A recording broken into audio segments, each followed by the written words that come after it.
بسم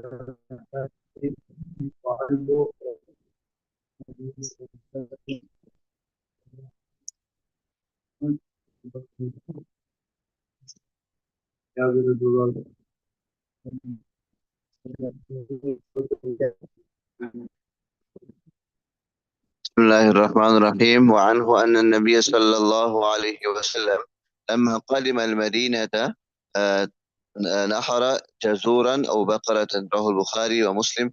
سيدنا جابر رضي الله تعالى عنه narrated that when Nabi Karim sallallahu alayhi wasallam would come to Medina, and he would slaughter a camel or a cow, right? So through this verse we find that it is masnoon to invite people to a meal, after one returns home from a journey.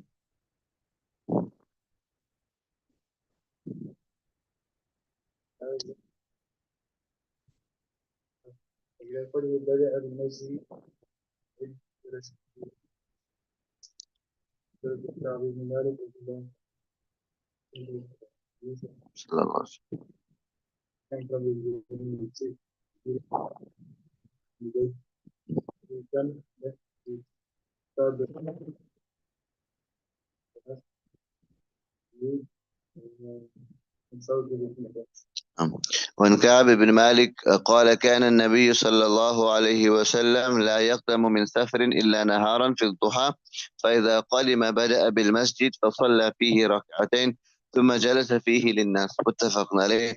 سيدنا كعب بن مالك رضي الله تعالى عنه said that Nabi sallallahu alayhi wasallam, he never came back from home from a journey, but right in a day in daytime at the hour of duha, the forenoon time. And when he arrived, the first thing you do is go to the masjid and offer 2 rakahs of salah. The masjid, and he sat there afterwards to meet the people. So this was, like we said, generally Nabi Sallam would do this. However, we have seen in previous hadith that Nabi Sallam would come in the morning also, or evening. Right? So, and in the second hadith explains this also, that عن جابر قال كنت مع النبي صلى الله عليه وسلم في سفر فلما قدمنا المدينة قال لي ادخل المسجد فصل فيه ركعتين. رواه البخاري. That you say that Sayyidina Jabir radiallahu ta'ala said that I was with Nabi sallallahu alayhi wasallam on a journey, and when we returned to Medina, then he instructed me to enter the masjid and offer the 2 rak'ah salat. So it is to establish, like by the Nabi sallallahu alayhi wasallam, that the deeds as well as was that one returning from a journey must first go to the masjid, right? And this also shows respect to the symbols of Allah subhanahu wa ta'ala, and also to visit the masjid, and to meet the one that it actually protected the person and during that journey and brought him back home safely. So to make that shukr to Allah subhanahu wa ta'ala, first go to the masjid and make 2 rakahs and then straight off home.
عن صخر بن وداعة الآمدي قال قال رسول الله غامدي قال رسول الله صلى الله عليه وسلم اللهم بارك اللهم بارك لأمتي في بكورها. وكان إذا بعث سرية أو جيشا بعثهم من أول النهار، وكان صخر تاجرا فكان يبعث تجارته أول النهار فأثرى وكثر ماله.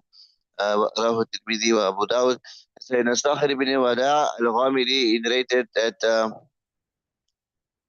And Nabi sallallahu alayhi wa sallam, made this dua, Allahumma barik li ummati fi bukuriha.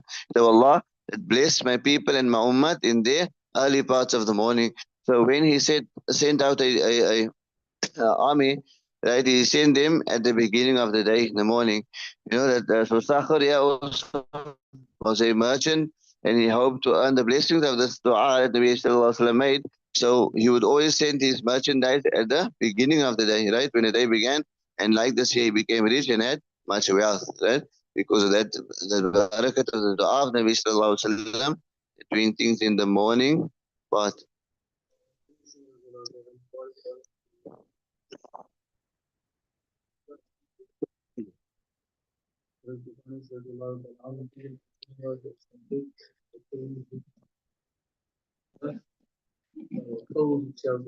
hmm.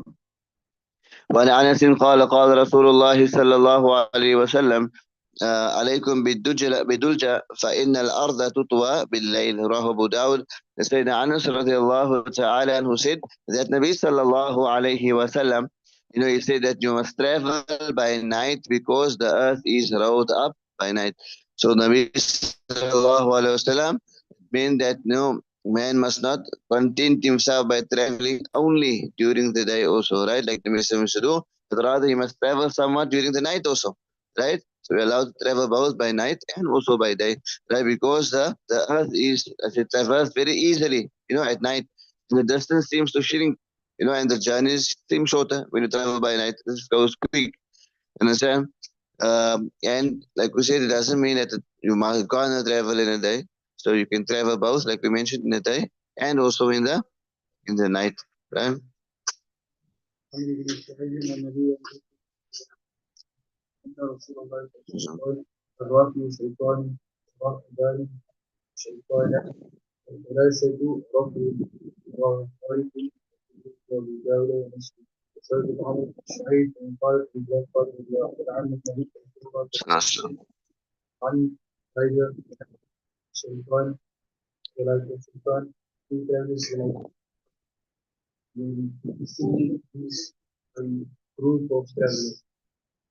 وعن عمرو بن شعيب عن أبيه عن جده أن رسول الله صلى الله عليه وسلم قال: الراكب شيطان والراكبان شيطانان وثلاثة ركب.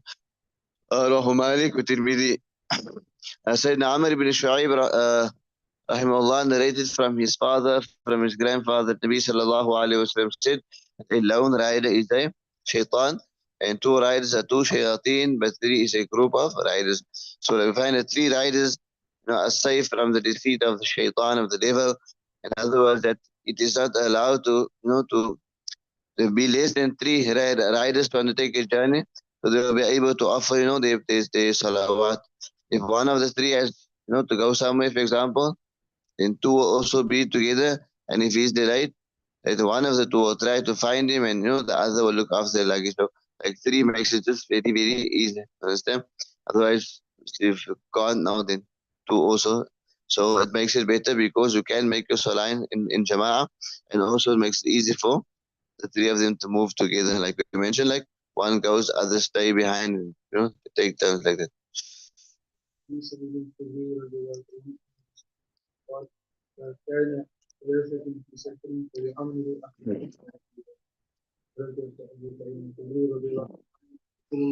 Awesome.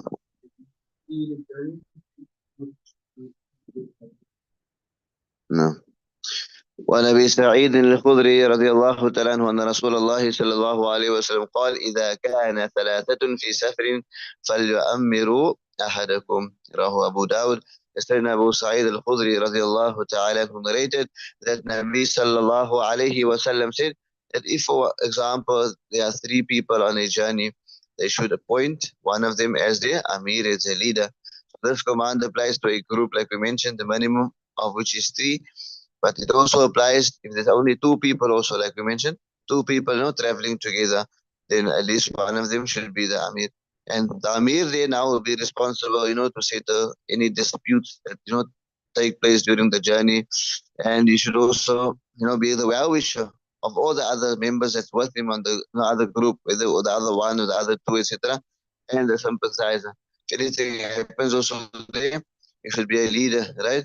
And see how we can, resolve the matter. And you should serve the others as well, isn't? As it goes as Sayyidul Qawmi Khadimuhum, isn't? The chief and the leader of the people is their servant. So you're also there to serve and not only be served. عن ابن عباس رضي الله عنهما أن النبي صلى الله عليه وسلم قال: خير الصحابة أربعة من خير السرايا أربعمائة خير علي ونبى 12,000 من قلة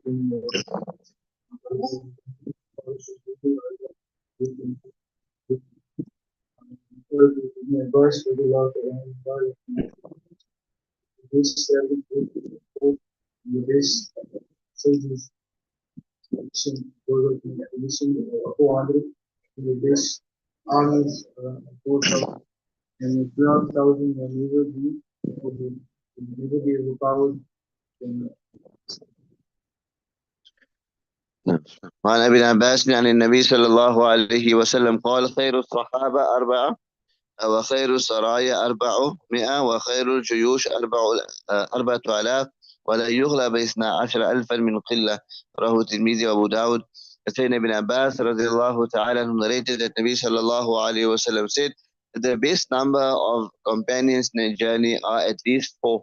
Right? The best number in a small army is 400 warriors, and the best number in a large army is 4,000 warriors, and 12,000 will not be chance because of smallness in number and overpowered because of smallness in number. So the four companions speaking about in a journey are preferred because, like we mentioned, that one of them is near death. He may give, final instructions to one, and the other two will be witnesses. And some ulama say that five are better than four, right? In fact, the more better, right? Or the more the better, like we would say. So the hadith also mentions four to give the minimum amount, isn't it? To make it so convenient for everyone. In case any thing pops up or anything happens or any emergency happens or takes place, and then there is enough people to solve the problem. And an army of 12,000 will not be defeated because of number, but they suffer defeat for some other reason, like arrogance or something like that, right? So, inshallah, we'll end with this hadith. Continue, inshallah.